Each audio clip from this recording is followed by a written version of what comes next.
Welcome to Mine Explorers, episode 26. Are we on the moon?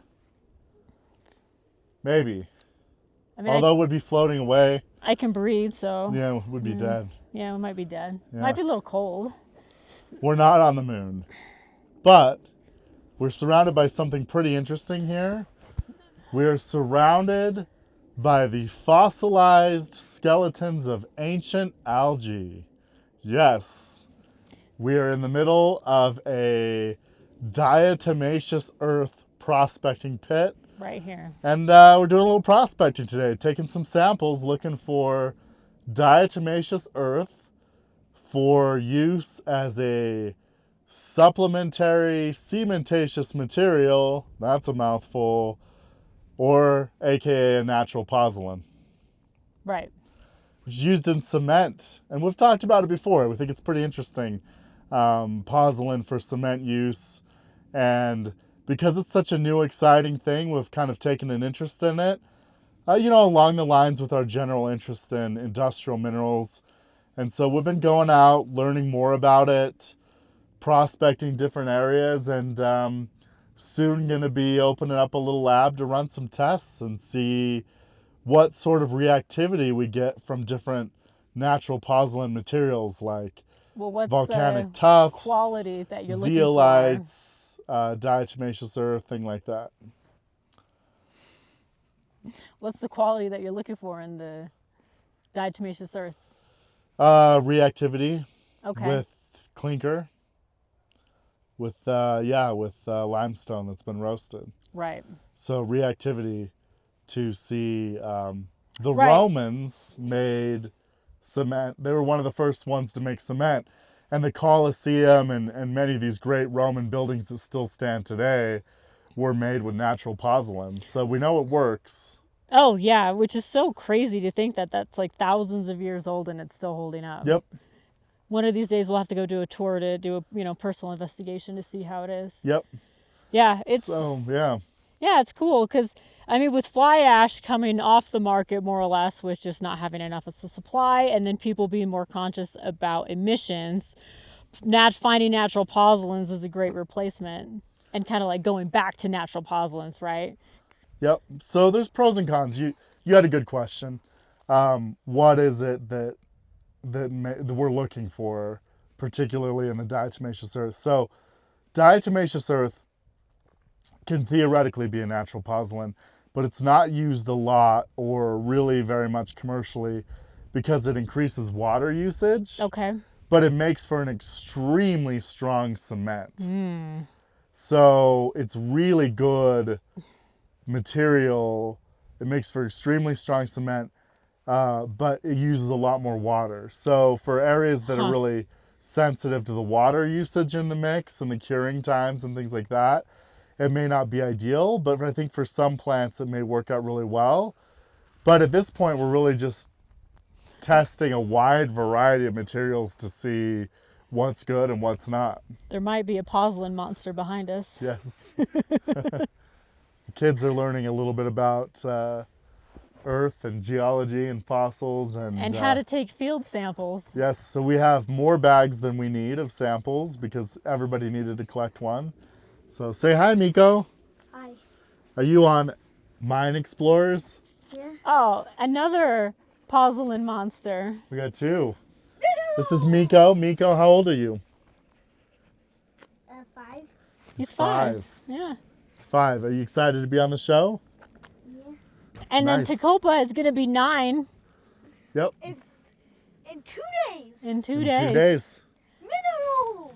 All right, what did you learn so far, Tacopa, about minerals and prospecting? Minerals are cool. Minerals are cool. Minerals are cool. They've been collecting a lot of different samples and rocks around the cabin we're staying at, and now we're in a place where they can actually collect samples. So like I said, we have more than we need, but doesn't But we're hurt. outside and we're learning. Yep. And minerals can be very helpful, like copper. We use a lot of copper in this world. That is true. That is true. All right, I'll let you guys go hike around. Go see if you can find anything interesting, okay? Go get some more samples. Samples? You mean bags of samples? So it's good to be out in the field. We've been talking about getting out in the field for quite a few episodes since the beginning, and so it's good to get out and be in the field and take the kids outside and take the pepper outside. Okay, go hike. Okay. Go hiking around. There you go. Okay. Thanks. Thanks, guys. All right. So it's a bit chaotic today, but we've wanted to shoot an episode from the field, so we'll do a little short one today, talking about Pozzolans again. But in other words, in other news, our episode last week was really interesting, talking about uranium and nuclear energy and stuff. And, maybe it's just the algorithm or whatever, but I've been seeing a lot of news about small modular reactors and different types of reactor technology recently that's been pretty interesting. That is interesting. Well, we're going to need all the power we can get with all these data centers. Yeah. And power and water, that's what we need. Yeah, and as far as uranium goes, I think a lot of the really good projects right now are in Wyoming that I'm interested in. But we have a couple here in Utah that I think are potentially promising. Cool. Well, let's go look around and see what type of diatomaceous earth we have around here. What type?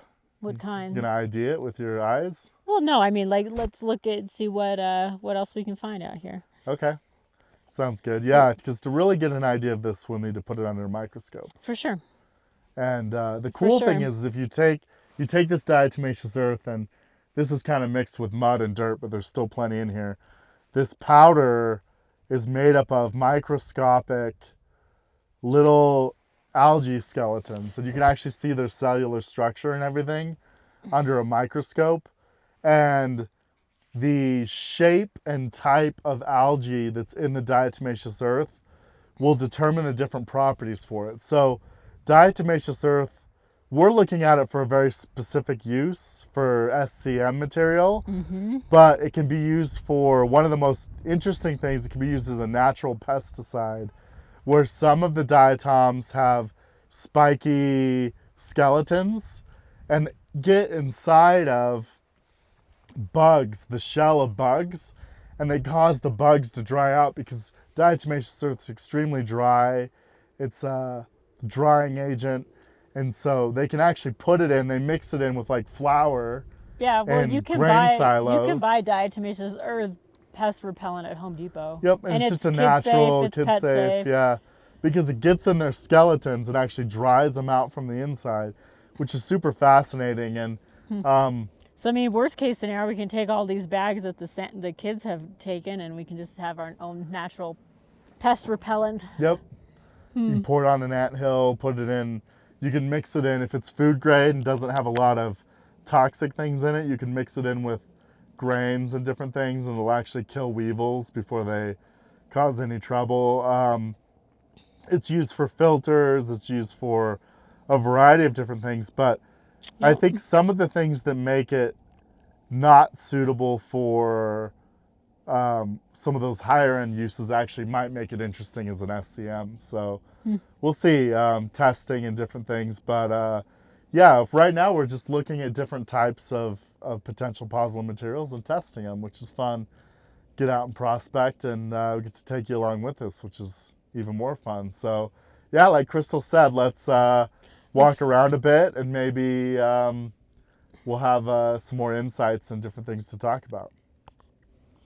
To the field.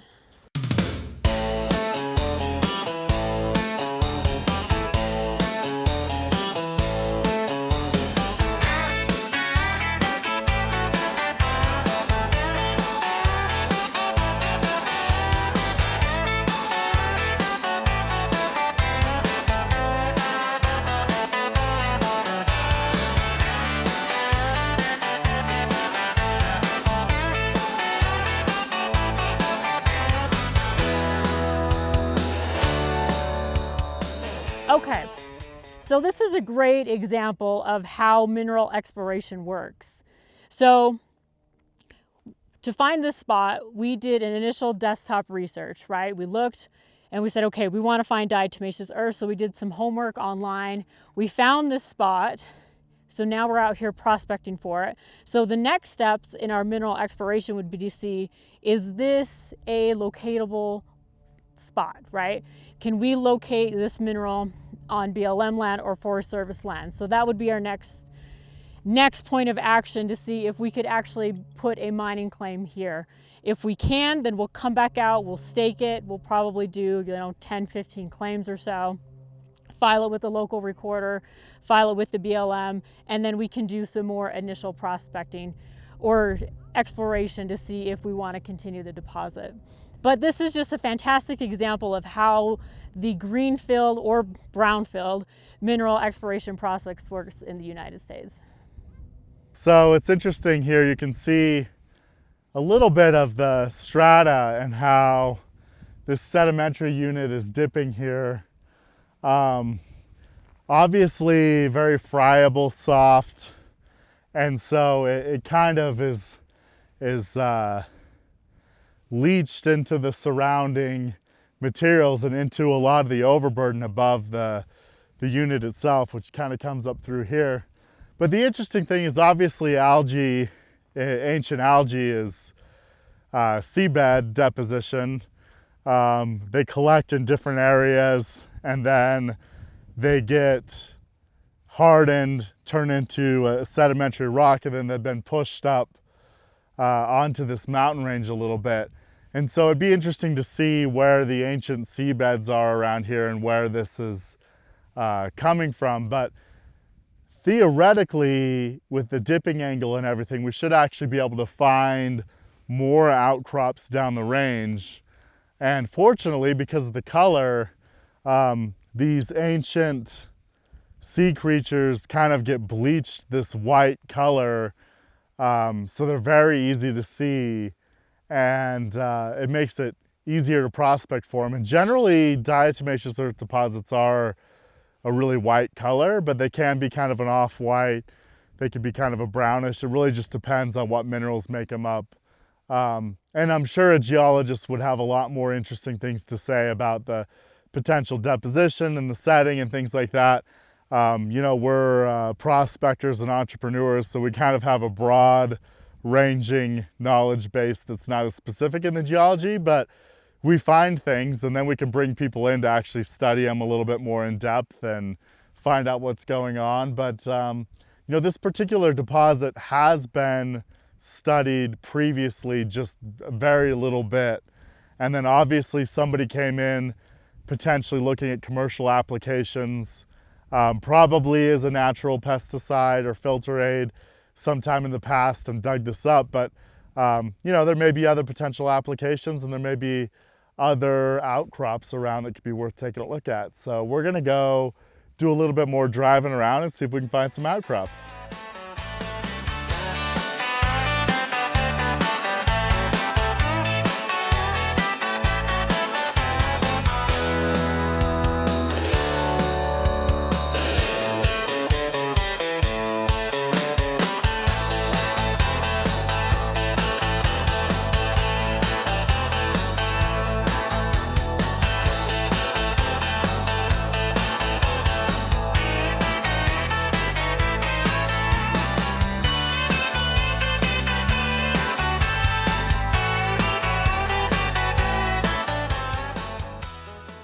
All right, dragging my heavy body up the hill here.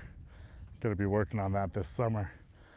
We're about 3 miles in a car, about 2 miles the crow flies from that diatomaceous earth pit. And we're looking around, find a lot of quartz, metamorphic rock. We've got this whole igneous zone here that's a lot of volcanics. And then it's funny because right behind it's beautiful red sandstone ledges, but I'm finding pieces of tuffs, volcanic tuff, which is interesting. And then some other pieces around that look like they could be diatomaceous earth. So basically what we're doing is we're in the wash and we're just following the trail up the hill, hoping to find a good outcrop up there that we can sample. If we can't find a good outcrop to sample, we'll piece together some chunks of this float because we know it came from an outcrop somewhere. we'll keep going up the hill.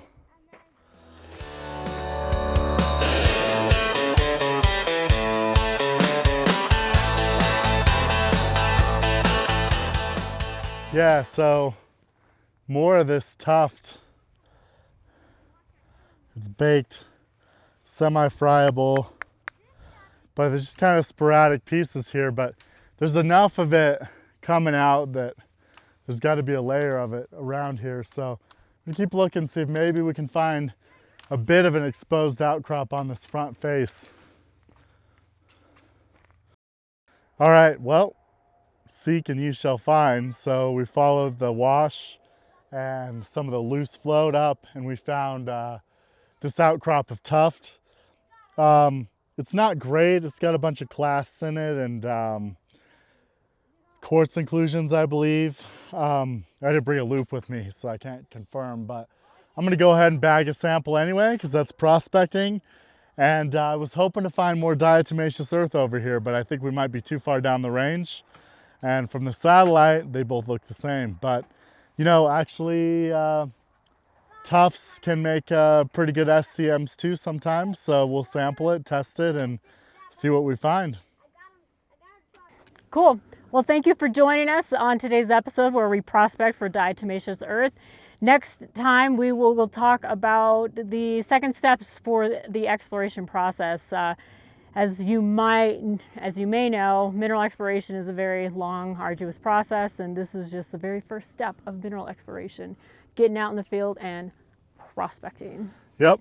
Well, first step, desktop study, then the field prospecting, but still really early in the stage. And then from here, there's a whole bunch of stuff. So instead of, you know, we'll take you along real time as much as we can, but in the next episode, we'll kind of overview what those steps look like and how the process goes. We can have many more episodes about mineral exploration. We do a lot of it. All right, until next time. See you later. Please like and subscribe. And what is a lion's favorite type of car? A Ferrari. Get it? Lion, let's go roar. The end.